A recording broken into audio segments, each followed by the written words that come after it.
Sud Radio Berkov dans tous ses états. 13h03 sur Sud Radio, l'heure pour nous de vous présenter ce face-à-face. Aujourd'hui, André Berkov reçoit Henri Proglio, ancien directeur général d'EDF et auteur de ce livre « L'étrange débâcle, comment la France a perdu sa souveraineté énergétique ». C'est publié aux éditions Michel Lafon. Bonjour Henri Proglio. Bonjour Monsieur le Président. Bonjour Monsieur. Ce qui est très intéressant, c'est que, vous savez, la campagne électorale a commencé, et évidemment, les promesses aussi, parce que pas de campagne électorale sans promesses, c'est normal, ça fait partie du paysage. Et hier encore, Agnès Pannier-Runacher disait, mais vous allez voir, ça y est, dès septembre, le prix de l'électricité va baisser de 15%. Et Gabriel Attal, qui lui aussi se présente, l'ancien Premier ministre, aujourd'hui on peut dire ancien Premier ministre, dit, ah non, vous allez voir, ça va baisser de 40%.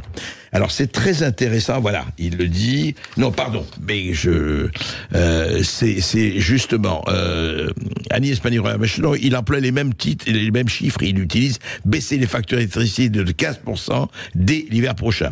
Pour chaque Français, ce sera 200 € de moins sur la facture d'électricité. C'est même son affiche de campagne Ensemble pour la République. Alors l'électricité, effectivement, et votre livre est passionnant, Henri Proglio, parce que c'est un horizon indépassable. Effectivement, c'est l'oxygène, hein, faut dire quelque part. Et comment vous expliquez que, première des choses qu'on fait, on annonce, est-ce que ça vous paraît probable, possible, déjà comme ça d'emblée, on dit voilà, à 15%, les Français, vous ne risquez rien, on va baisser de 200 €. Vous en pensez quoi ?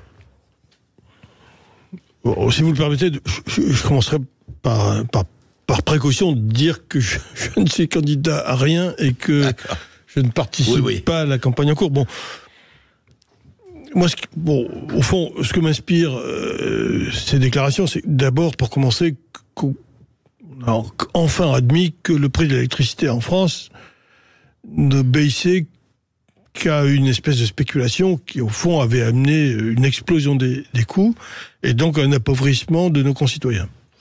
On parlait de ça, oui, bien sûr. Donc c'est ça qui me préoccupe. Alors après, pourquoi 200 €? Est-ce que c'est un chiffre comme ça? Oui, mais pourquoi 200? Alors, est-ce que c'est indépendant de la consommation? Est-ce que c'est lié à la consommation? Est-ce que c'est 15%? Je ne veux pas prendre position là-dessus. Non. Ce qui me frappe, au fond, c'est que personne ne pose la question suivante ou ne fait la remarque suivante. Qu'est-ce qui justifie que le prix de l'électricité est augmenté depuis 10 ans? Absolument. Et au fond, personne n'est capable de répondre à la question. Car rien ne justifie l'augmentation du prix de l'électricité. On a exactement les mêmes capacités de production. C'est-à-dire, au fond, le nucléaire et l'hydraulique représentent au total 90 à 92% des besoins français. Nous sommes globalement exportateurs. Si on fait, je dirais, abstraction de la petite parenthèse des incidents techniques qui se sont produits au cours de l'année 2022 et dont encore sur lesquels on pourrait revenir.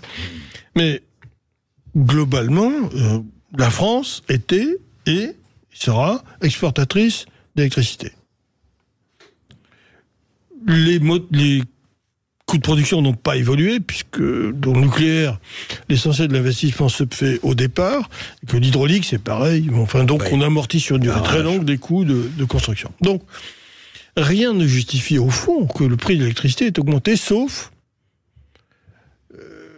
ce que vous racontez dans votre livre. Sauf, les règles européennes, la volonté etc. Voilà. Et le détricotage de ce qu'a été un formidable outil pour la France, qui était EDF. Alors, vous racontez justement, parlons dans votre livre, c'est très, très, très intéressant parce que vous donnez des informations, évidemment, et vous étiez bien placé pour cela. Vous étiez au cœur du réacteur, si je peux permettre cette expression. Et vous disiez, mais la France, quand vous êtes arrivé en 2009, effectivement. 2009, fin 2009. Novembre 2009, voilà, et vous avez quitté, en novembre 2014, c'est bien ça. Oui, donc, un quinquennat. Et ce qui est intéressant, c'est que vous disiez, mais la France concurrençait, était presque au même étiage que la Chine et les USA. C'est une très grande puissance par le nucléaire, par l'hydraulique.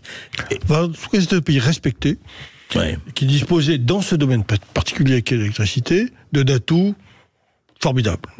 Et par ailleurs d'une réputation exceptionnelle. C'est-à-dire que partout dans le monde, oui. EDF était reconnu comme étant la référence en matière d'électricité, c'est-à-dire aussi bien le nucléaire que l'hydraulique. Et vous racontez que les Chinois eux-mêmes parlaient français parce qu'ils venaient... Absolument. Les Chinois, voilà. Les Chinois non, dans le domaine du nucléaire, bien sûr, avaient été formés sur nos sites, dans nos centrales. Et donc étaient assez naturellement, je dirais, convaincus de la pertinence du nucléaire français. Alors justement, Henri Proglio, qu'est-ce qui a fait que ça a commencé? Moi, ce que je vous racontais, on le savait un peu déjà, on avait des informations éparses, mais cette espèce d'extraordinaire... en fait, quand l'Europe a décidé de libéralisation du marché, concurrence, etc., et ça a été appliqué à l'EDF et comment ça se fait, voilà, qu'on a laissé faire? Est-ce que c'est inconscience, ignorance ou quoi? Parce que vous le racontez très bien dans votre livre. Qu'est-ce qui s'est passé vraiment? Je le raconte avec du retard, alors que en fait, je l'ai dénoncé en temps réel. Enfin, lorsque les événements se produisent, on assiste à un spectacle assez déroutant, au fond. Je crois qu'au fond, tout cela résulte à la fois d'une complaisance à l'égard d'un parti écologique qui n'avait comme consistance que l'antinucléarisme, et d'autre part, d'une espèce de fantasme qui consistait à penser, et au fond c'était presque sur le fronton des édifices, que la concurrence faisait le bonheur des peuples. Ouais, c'est ça. Et donc, concurrence partout, concurrence pour tout. Oui, puisque on va créer de la concurrence, donc on va faire baisser les prix. Et au fond, on a adopté le fantasme d'application de ce qui s'était produit dans la téléphonie. On l'a appliqué à un secteur qui n'avait rien à voir. Au fond, dans la téléphonie, la concurrence a effectivement fait baisser les prix. Pourquoi ? Parce que il y avait beaucoup d'espace, beaucoup de capacité d'augmenter l'offre et donc de faire baisser les coûts. Ouais. Dans l'électricité, pas du tout, puisque personne n'a rien fait pour augmenter la production. Et d'ailleurs, on n'en avait pas besoin. Bien sûr. Tout le monde peut s'imaginer, comprendre, admettre que dans un réseau, on ne fait pas passer plus d'électricité quand il y a plusieurs opérateurs qu'un seul. Bon, j'avais vécu ça dans l'eau aussi, parce que dans mon métier précédent, oui. d'opérateurs de distributeurs d'eau, certains s'imaginaient que la concurrence locale allait faire baisser les prix, sans voir qu'il n'y avait qu'un seul producteur et qu'un seul transporteur, distributeur. Vous faites une très bonne métaphore avec le boulanger. Bien sûr. Un seul boulanger dans un village, il faut faire la concurrence, c'est ça. Voilà, donc, et donc vous allez créer, par conséquent, sauf qu'il y a un seul producteur et que bon. Et donc, de ce fantasme est née une forme de, à travers probablement à la fois beaucoup d'incompétence, manque de réflexion, manque de rigueur intellectuelle, etc., une forme de déroute économique qui n'a pas été sans conséquence, à la fois par l'enrichissement de quelques opérateurs qui n'étaient encore que des traders. Oui, c'est ça. Qui achetaient à prix cassé. Qui ne produisaient rien. Enfin, qui achetaient à EDF la production d'EDF, qui la vendait aux clients d'EDF, mais qui l'achetait à un prix cassé, 42 € le mégawattheure, qui le vendait au prix de marché, en prétextant qu'elle était verte. C'était la même, d'ailleurs. Bon. Donc, à la fois mensonge et détournement. Oui, fausse concurrence et escroquerie d'étiquette, quelque part. Les deux. Ouais, les deux. Donc, on a vécu avec ça. Je l'ai dénoncé à l'époque, je reconnais. Avec le succès que vous constatez. Au fond, alors, il y avait beaucoup aussi d'enjeux pour un certain nombre d'opérateurs qui, au fond, ont fait fortune grâce à ça, mais...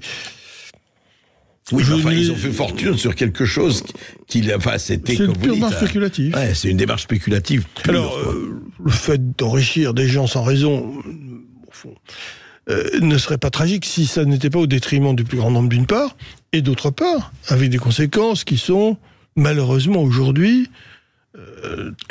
terrible. Catastrophique. Terrible, absolument. Catastrophique.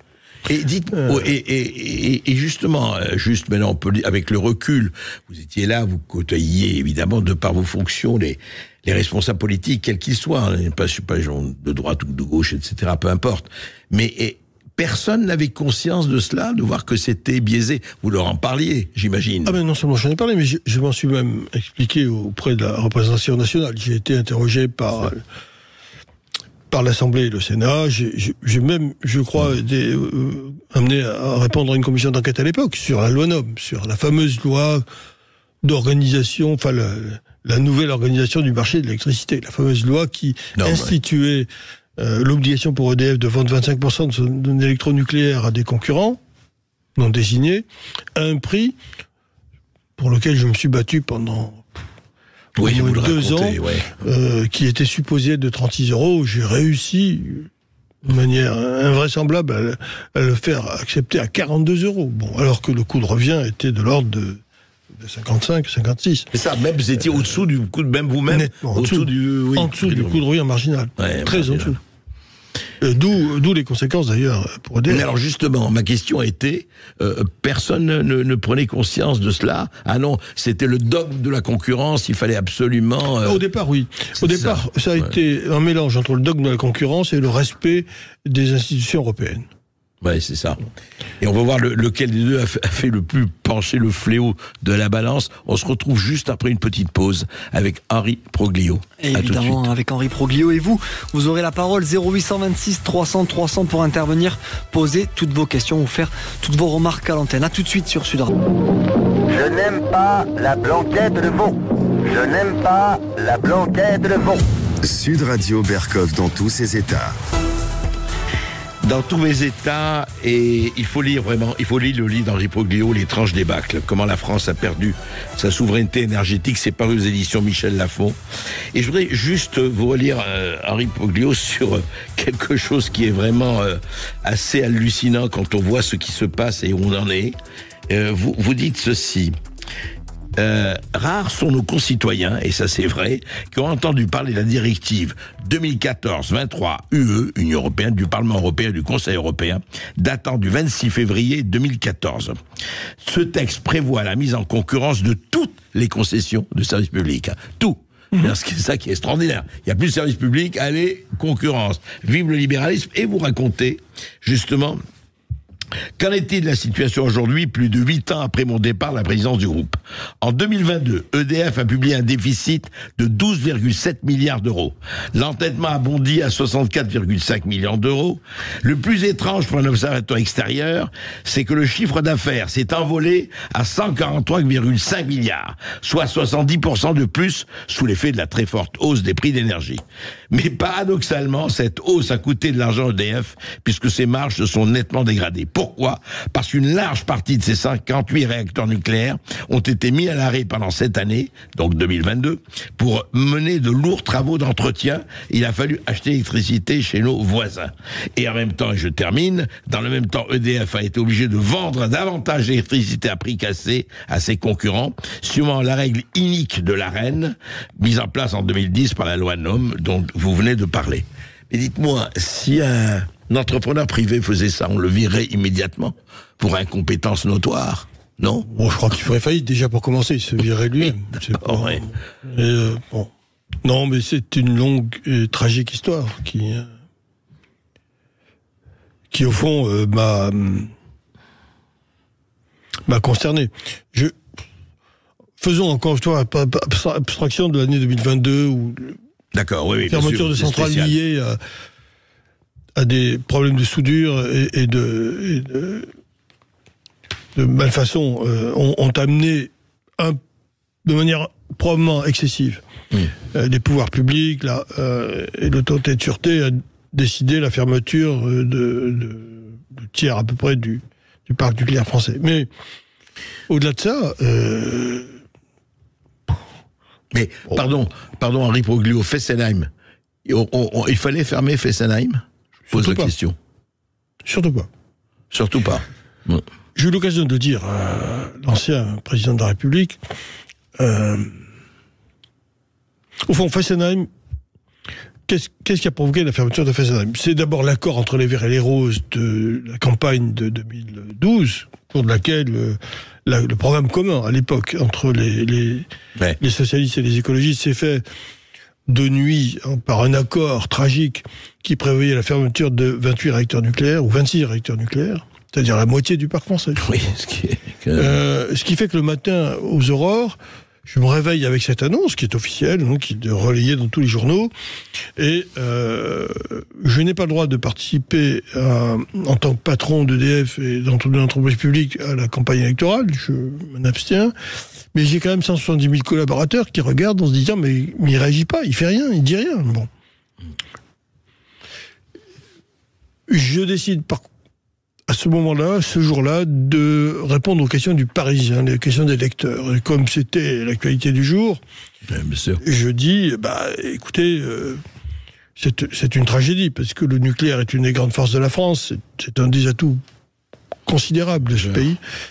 Et à l'époque, on se préoccupait beaucoup d'emplois. Je disais, le nucléaire en France aujourd'hui, c'est 1 million d'emplois, 250 000 emplois directs, 250 000 emplois chez les sous-traitants d'EDF et 500 000 chez les électro-intensifs qui sont sur le territoire français juste parce que l'énergie électrique est chez nous 50% moins chère, enfin un peu plus de 2 fois moins chère qu'en Allemagne. Donc,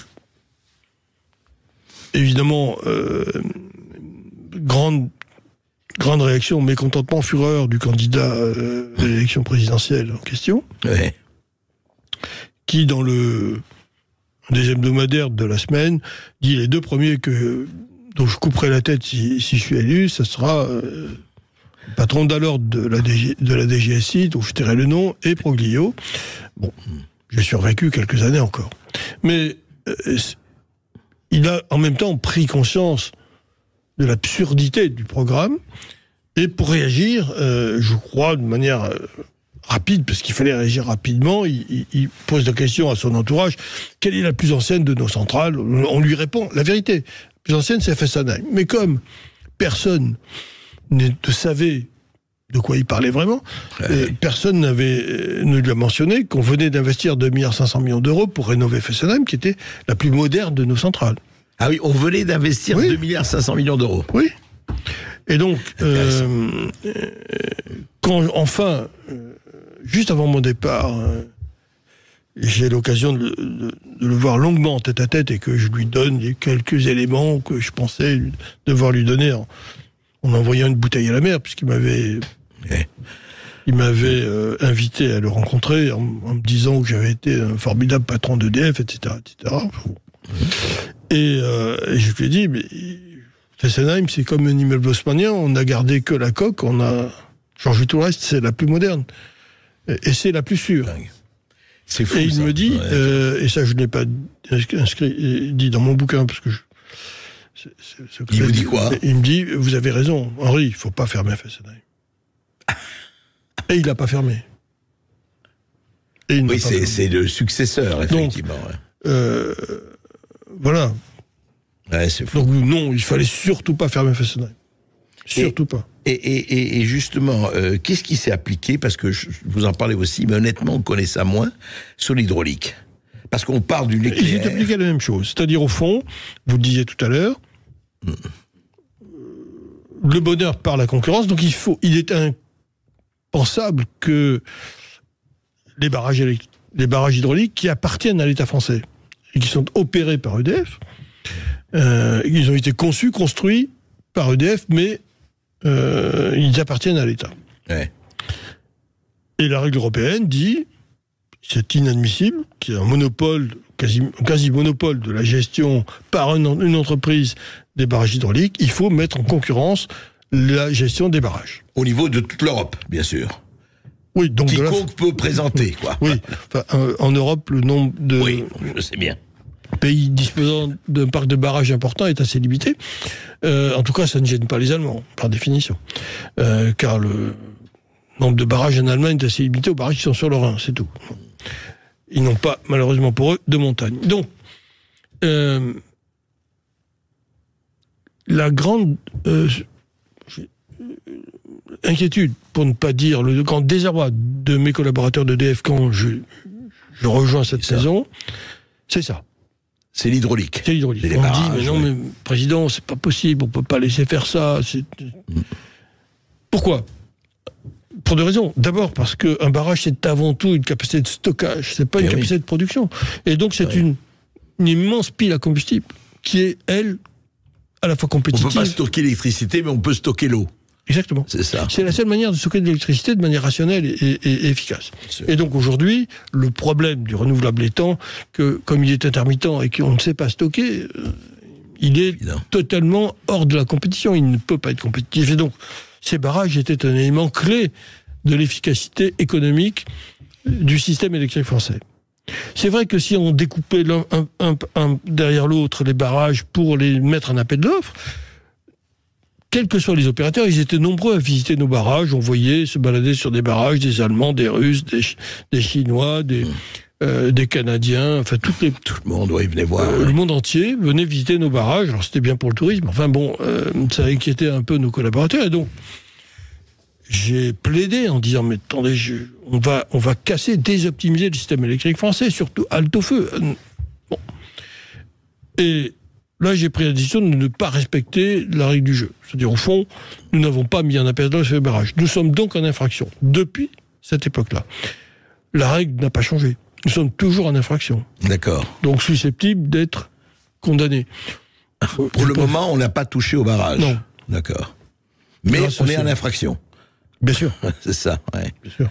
Alors, et donc ce sujet était un sujet... Ça a été le premier sujet dont je me suis préoccupé en arrivant en même temps que la loi NOM, bien entendu. Mais de fait, il était précurseur de tout ce qui suivait, au fond. C'est-à-dire de l'immense détricotage de ce formidable outil qui était EDF par les règles européennes, inspirées donc par nos voisins. Non. Ce qui est extraordinaire, et vous le racontez très bien, c'est que on a déshabillé Pierre sans habiller Paul.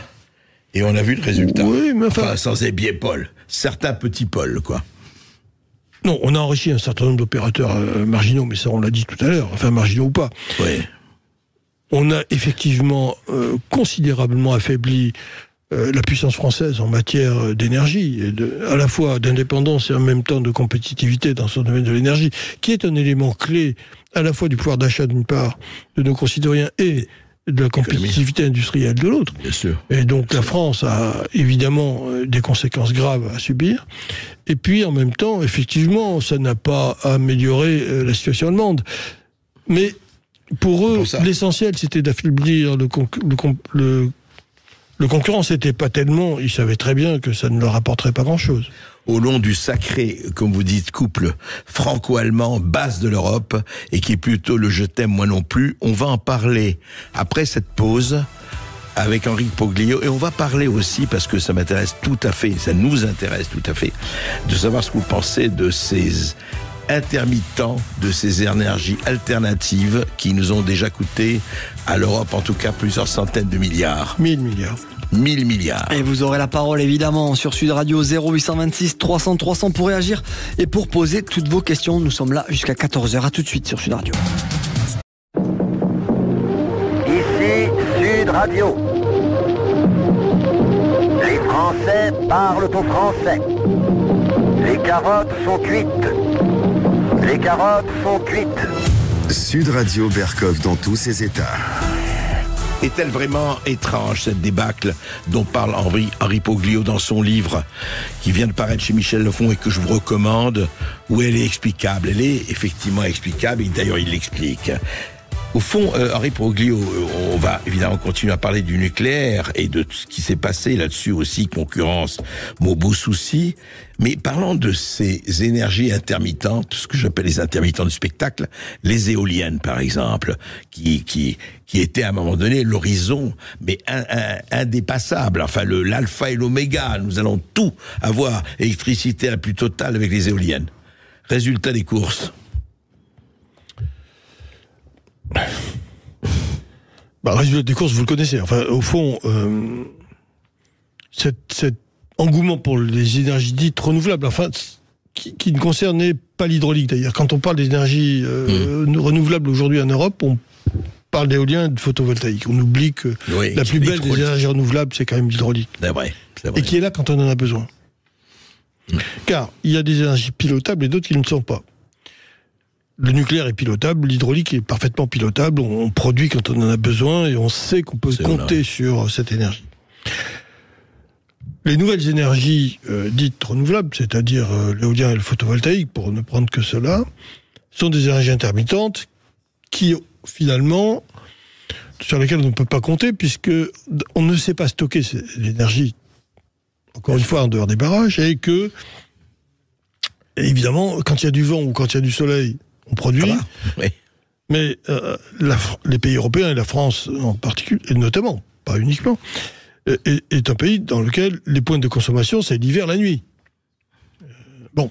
Le photovoltaïque, à cet égard, est assez peu pertinent, et c'est comme si on posait la question aux Suédois ou aux Finlandais de savoir s'ils comptent sur le photovoltaïque. Ils ont 6 mois de nuit, donc bon. C'est une caricature. Mais et quand il n'y a pas de vent, et quand il n'y a pas de vent, c'est pareil. Donc, non, le problème, c'est moins de savoir ce qu'on fait quand il n'y en a pas que de savoir ce qu'on fait quand il y en a. Parce que là, il faut donner, et on a accepté de donner la priorité d'accès au réseau à ces énergies-là, ce qui veut dire que le reste doit s'effacer. Le reste, c'est le nucléaire, qui n'est pas fait pour ça. Le nucléaire est fait, comme un fourneau, pour produire de l'énergie de base. Et en permanence. Donc, demander au nucléaire d'être flexible, c'est exactement l'inverse de sa caractéristique. Et donc, il a fallu rendre le nucléaire effaçable, et ça a coûté très cher, et ça a beaucoup vulnérabilisé nos centrales. On parle beaucoup de la sécurité, on l'oublie à ce moment-là, et puis ça a renchéri considérablement le prix du nucléaire de le rendre flexible. Ouais. Ou en tout cas... C'est-à-dire que si j'ai bien compris, quand les éoliennes marchent, on arrête le nucléaire parce on ne peut pas l'arrêter. Il faut baisser sa capacité. Baisser, oui. Et donc c'est ça qui est compliqué. Et donc on ne peut pas fermer une centrale et la rouvrir une heure après. Ça, c'est pas possible. Donc il faut baisser sa production, et ça demande des investissements considérables, inutiles. Donc le coût complet du renouvelable est encore beaucoup plus important que le coût direct. Parce qu'il faut compter avec baisse du nucléaire. Le coût indirect qui est lié à ça. Bon, sachant que par ailleurs, sans subvention, le renouvelable jusqu'ici n'était absolument pas compétitif. Et qu'aujourd'hui, il est encore difficilement. L'Europe a investi... très peu en France, il fait 3%. L'Europe a investi 1 000 milliards d'euros en subventions consacrées... 1 000 milliards d'euros pour les énergies alternatives. Oui. L'Allemagne à elle seule, 600 milliards. Dont on a vu la conséquence, c'est le doublement des émissions de CO2 à cause du charbon. Oui, absolument, oui. Donc, et vive les écolos et la dépollution. Donc voilà bon. Donc, au fond, je ne condamne... Finalement, si on considère qu'en France, les besoins en électricité sont connus, ils ne s'accroissent plus, contrairement à ce qu'on nous dit. C'est-à-dire qu'aujourd'hui... Je fais référence là aux études qui ont été faites, relayées d'ailleurs par Christian Gérondeau dans ses écrits. Les courbes montrent une décroissance de la consommation de l'ordre de 10% au cours des 10 dernières années, et qui continue. D'ailleurs, on l'a vu au cours de la période de grand froid. Pourquoi ? Pour 2 raisons. D'abord, à cause de la baisse de l'industrie en France, baisse de la capacité industrielle. Les grands consommateurs ont... Certains d'entre eux ont en tout cas disparu. Et d'autre part, à cause des optimisations de consommation, de la meilleure gestion de l'énergie. Et donc, au fond, on n'a aucune raison d'avoir besoin de capacité de production supplémentaire. Ce qui pose la question de savoir quelle ambition avons-nous, quelle projection, quel dessin et quels investissements en matière d'énergie. En matière de nucléaire d'une part, d'hydraulique d'autre part, et de complément à la fois par le renouvelable. C'est ça la question de fond qu'aujourd'hui il faut se poser. Alors on va en parler tout de suite, mais j'ai une chose. Qu'est-ce que vous avez pensé de cette... Justement, vous parlez de l'industriel, mais il y a eu depuis quelque temps, pas seulement depuis cette présidence, il y a eu quand même une sacrée vente industrielle des bijoux de famille, quand même, en France. Là, on a eu un zèle tout à fait intéressant là-dessus. Et justement, je voulais avoir votre opinion sur l'affaire Alstom, pour ne parler que d'elle. Malheureuse affaire. Bon, non, mais j'ai commis un bouquin il y a quelques Oui, vous avez parlé de ça. Qui s'appelait Les Joyaux de la Couronne. Et je suis donc totalement d'accord avec vous sur ce sujet-là. Sur Alstom, bon, c'est une affaire qui a beaucoup provoqué des réactions, et notamment de l'ancien ministre de l'Industrie, à l'époque... Arnaud Montebourg. Oui. Auquel je rends hommage parce qu'il a osé dire les choses à l'époque. Bon, je crois que l'histoire lui a donné raison. C'est vrai. On va parler, puis on va parler effectivement de ce qu'il faut faire aujourd'hui, parce que ça, c'est important. On fait l'inventaire, mais où va-t-on? Peut-être que je crois que nous avons une auditrice. C'est Lila qui nous appelle depuis Lyon. Bonjour Lila. Bonjour. Bonjour Lila. Bonjour André Berkoff. Bonjour. J'entends ma voix en écho, c'est normal. Est-ce que vous avez mis le haut-parleur? Il faut enlever le haut-parleur. Attendez, c'est peut-être la radio, je vais voir. Ouais. Alors oui, faites parce que le haut-parleur fait écho. On vous écoute Lila. Oui Lila. On vous écoute. Écoutez, Monsieur Berkoff, j'ai écouté votre invité et je suis choquée de ce que j'entends. Ah bon? Pourquoi?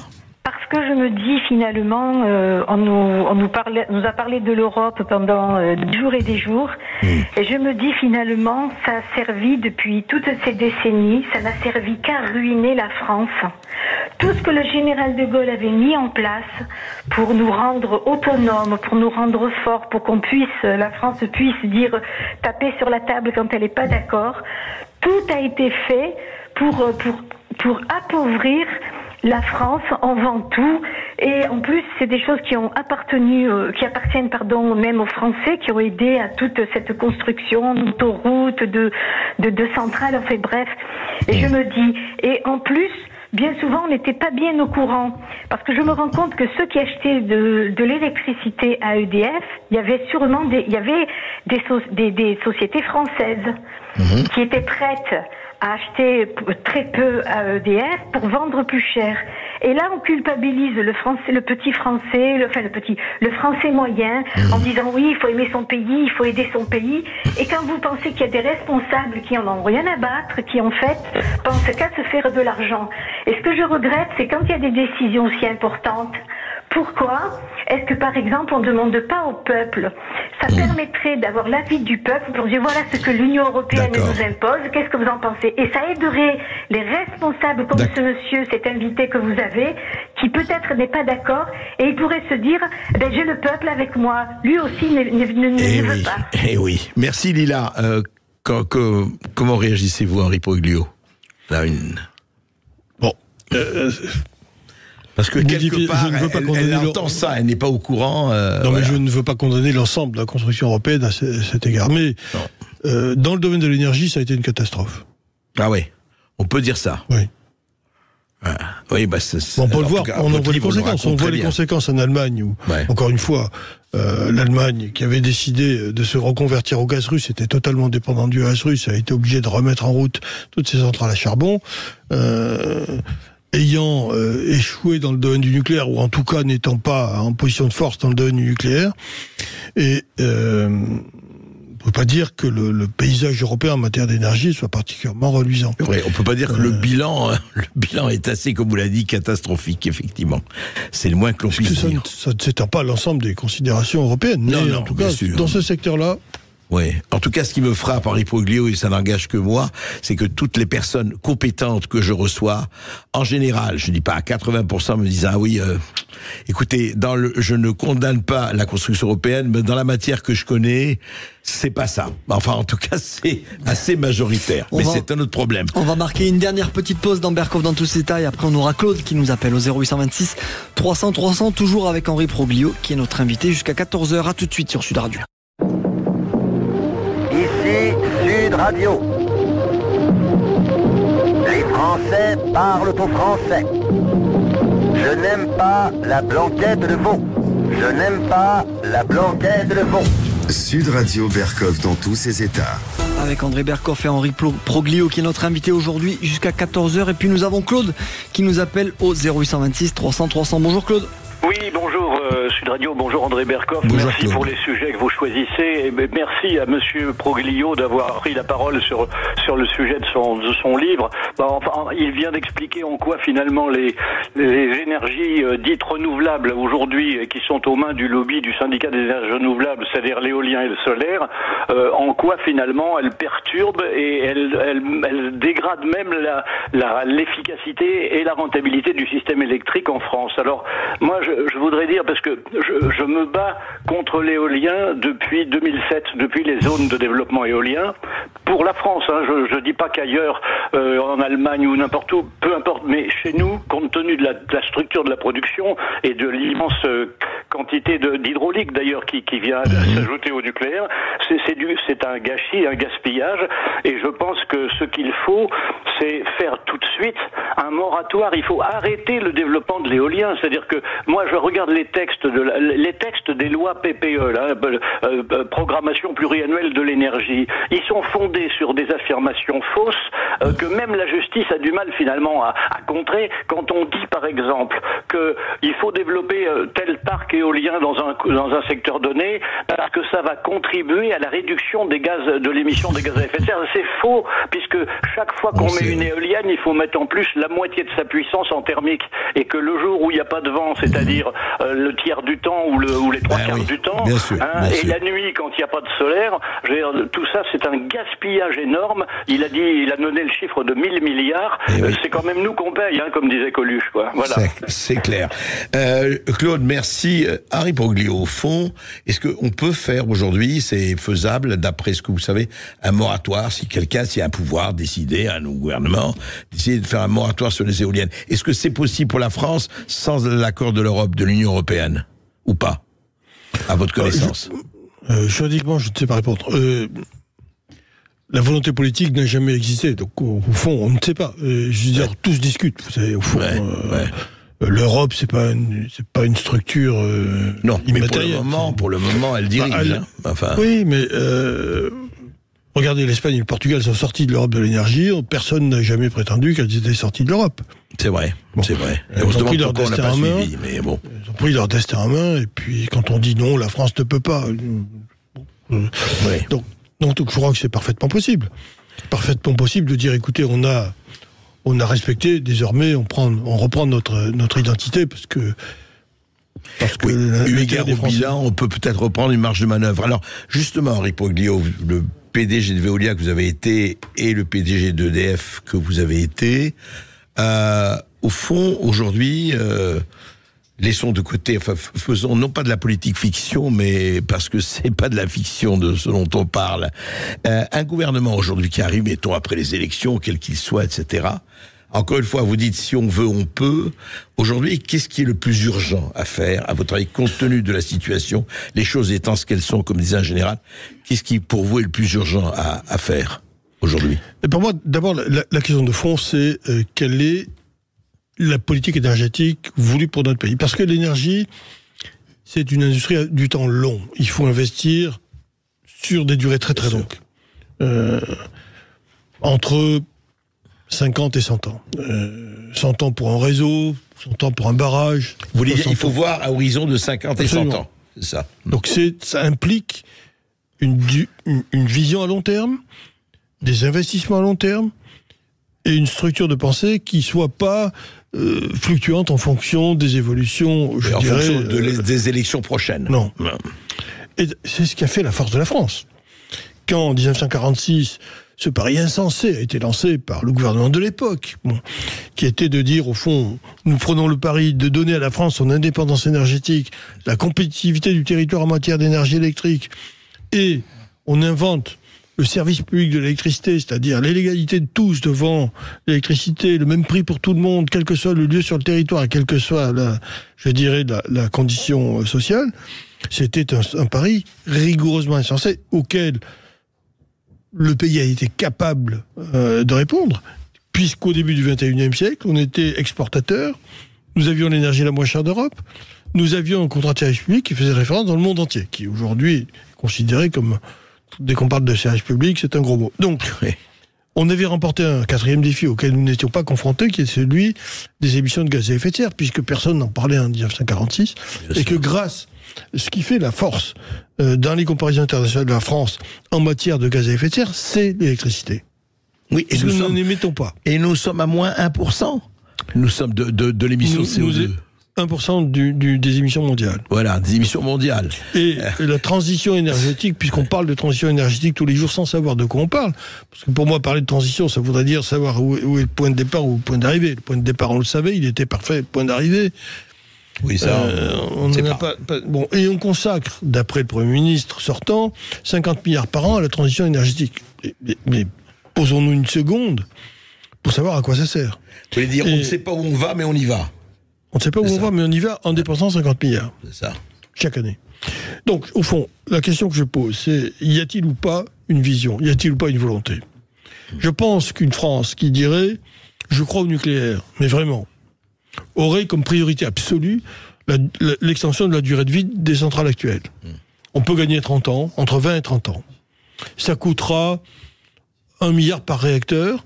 Pour 57 réacteurs, vous voyez, ça fait, alors qu'il y en a un qui est à peine connecté au réseau. On peut tenir 30 ans, pas de problème. Oui.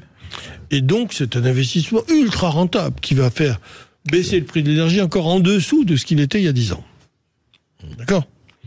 Deuxièmement, on peut augmenter un peu la part d'hydraulique.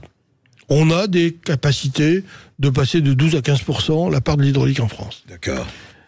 Et on aura, encore une fois, la capacité énergétique et le reste, c'est-à-dire le marginal, les pointes, on peut les assumer, soit avec un peu de renouvelable, à condition de pouvoir le stocker, ce qui est aujourd'hui difficile, soit on le faisait autrefois avec du thermique, mais c'est très marginal, du thermique à flamme, mais avec du charbon ultra propre. C'est très marginal, oui. C'est totalement marginal. C'est faisable. Mais ça implique quoi ? Qu'on ait une vraie volonté de garder notre expertise nucléaire. Ça veut dire de recommencer à investir dans la recherche et développement. Ça ne se fait pas en ce moment, non. Ça n'a pas commencé, non. Aujourd'hui, alors on parle, Henri Proglio. On a beaucoup baissé nos recherches. Du jour où, sous, je dirais, le gouvernement Jospin, on a commencé par mettre un coup d'arrêt à Superphénix, donc au nucléaire de demain. Merci Dominique Voynet. Merci Dominique Voynet.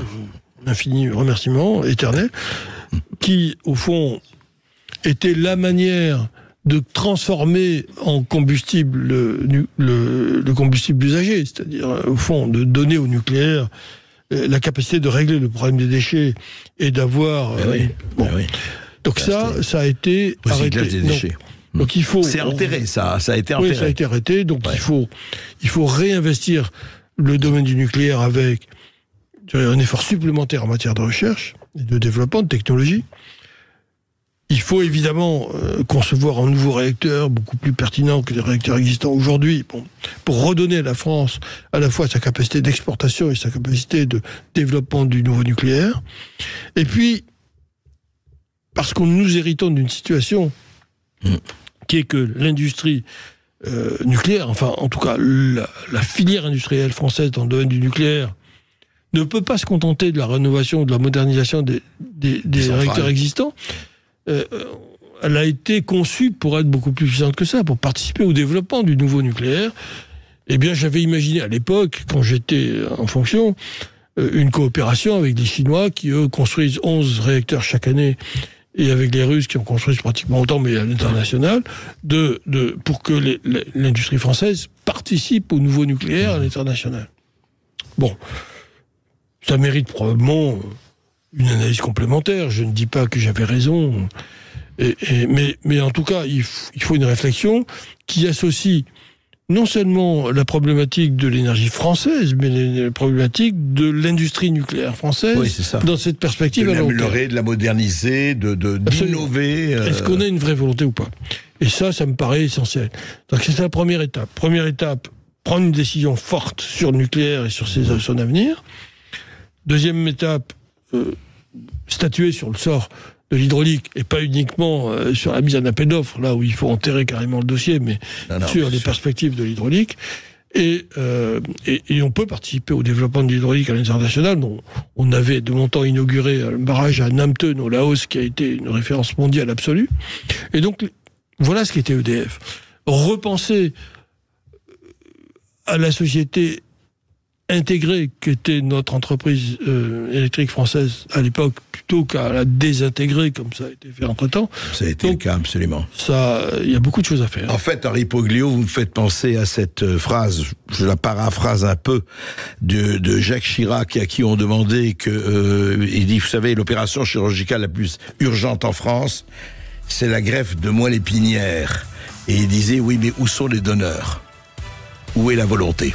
Merci en tout cas. Merci. J'aurais un mot, tout simplement avant de finir, pour Pierre Abou, qui a été mon complice dans la rédaction de ce travail, et que je remercie beaucoup. Et puis pour les collaborateurs d'EDF, qui méritent le respect de leurs compatriotes, parce qu'ils ont défendu une formidable entreprise et ils continuent.